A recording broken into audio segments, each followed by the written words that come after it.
Fala pessoal, tudo bem? Voltando a aparecer por aqui, eu queria conversar com vocês, compartilhar umas coisas que estão no meu coração e eu acho que vai ser muito edificante.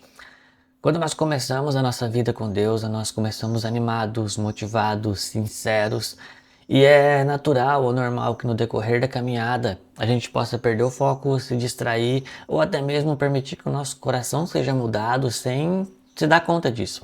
E hoje eu queria compartilhar com vocês 5 pilares, 5 coisas, não sei que nome eu dou para isso, mas 5 princípios que eu trago na minha vida que eu uso para nortear a minha vida, o meu coração, para que eu possa me manter naquilo que Deus quer. E eu creio que vai ser muito edificante para você. A primeira coisa é uma pergunta, e essa pergunta é: o que eu faria comigo mesmo se eu fosse o diabo? Eu vou transmitir: o que você faria com você mesmo se você fosse o diabo? Por que essa pergunta é tão forte, tão pontual? No livro Cartas do Diabo ao Seu Aprendiz, C.S. Lewis ele desenvolve uma trama muito interessante na qual é um diabo ensinando um aprendiz como derrubar os filhos de Deus. E uma coisa muito que ele traz logo no começo do livro é que nós podemos cometer 2 erros em relação ao diabo. Uma é de dar muito poder a ele, o outro é de agir como se ele não existisse. A verdade é que nós temos um inimigo tentando nos derrubar e que não vai medir esforços para poder nos derrubar. E nós temos que nos santificar dia após dia. E uma pergunta que norteia a nossa santificação é essa: o que eu faria comigo mesmo se eu fosse o diabo? Porque essa pergunta faz a gente ver, na nossa vida, me faz ver na minha vida pontos de fragilidade, às vezes até mesmo pecados que eu não estava percebendo, ou pontos de vulnerabilidade que eu preciso tratar, preciso aperfeiçoar para me tornar mais parecido com Jesus. Isso acaba nos levando a um caminho mais profundo de santificação. A segunda coisa é que essa pergunta é muito pontual e eu trago sempre ela para o meu ministério, que é o seguinte: nós sempre buscamos um avivamento, mas o que nós faríamos se Deus mandasse um avivamento para o ministério da frente? O que nós faríamos se Deus mandasse o grande mover que nós esperamos para o ministério que às vezes vemos como concorrentes? Nós participaríamos, auxiliaríamos, seríamos parceiros, ou nós então simplesmente tentaríamos copiar o modelo que eles estão fazendo para aquilo que nós fazemos de uma forma para ver se fluiria, ou seríamos críticos? Existe uma passagem na Bíblia que é muito interessante, que é quando chegava a Páscoa, os fariseus, os doutores da lei, eles entravam no templo e oravam pedindo o Messias. E quando chega uma determinada Páscoa, eles estão lá orando, pedindo o Messias. Mas do lado de fora de Jerusalém, Jesus estava entrando em um jumentinho naquela cidade. E enquanto ele entrava, as pessoas da cidade gritavam: Hosana ao que vem em nome do Senhor. Hosana, bendito ao que vem em nome do Senhor. Era o Messias chegando. Só que quando aquelas pessoas, aqueles religiosos, eles saem do templo, eles veem toda a celebração, toda a fama que Jesus estava tendo, eles não o reconhecem como Messias, mas muito pelo contrário, o grito deles é: crucifica-o. Às vezes nós estamos com a intenção certa, com o coração certo, mas por Jesus não vir no modelo que nós esperamos, a gente acaba se fechando ou até mesmo se opondo. E essa pergunta, ela não tem a ver com estruturas ou tudo mais, tem a ver com o nosso próprio coração. Será que o meu coração está tão em Deus ao ponto de que se Ele der aquilo que eu busco para outra pessoa, eu vou querer participar, ajudar, auxiliar e ainda assim ser alguém que vai impulsionar o que Deus está fazendo na vida dela?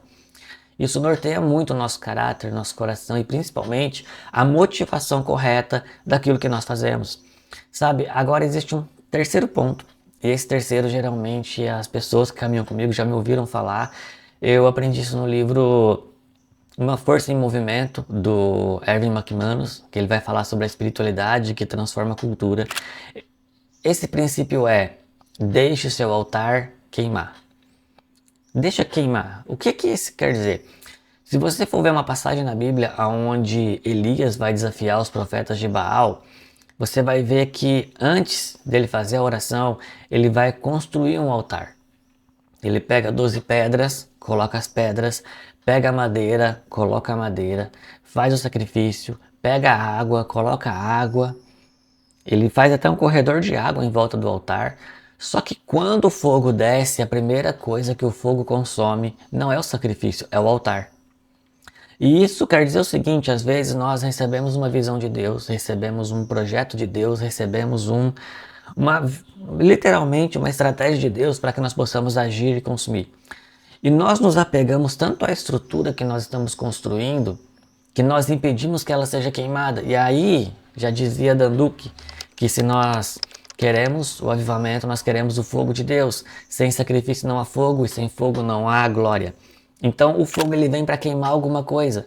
E muitas das vezes nós nos apegamos tanto ao altar que nós construímos, não por maldade, mas pelo trabalho que deu para fazer aquilo, pelo sacrifício que aquilo nos custou e pelo quanto a gente teve que focar e fazer, que nós nos apegamos à estrutura.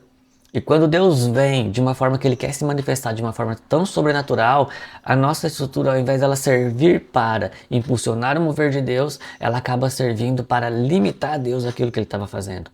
Isso é algo que eu sempre compartilho com o time de pessoas que eu discipulo, para que nós venhamos a fazer o nosso melhor, estabelecer o nosso melhor, mas que quando Deus vier, nós estejamos abertos a deixar Ele vir do jeito dele. E se Ele tiver que consumir o altar que nós construímos, que Ele faça isso para a glória dele. Nós entregamos o nosso melhor, mas a resposta de Deus é da forma que Ele quer e nós só precisamos nos submeter e receber para que sejamos abençoados. Agora, o quarto ponto que eu sempre oro é uma oração. Na verdade, não é uma oração especialmente minha, é uma oração de Martinho Lutero, que quando eu li, eu trouxe isso para minha vida, que é muito simples, mas que diz muito. Martinho Lutero orava dizendo: o que vem de ti, não me deixe perder. O que não vem de ti, não me deixe abraçar.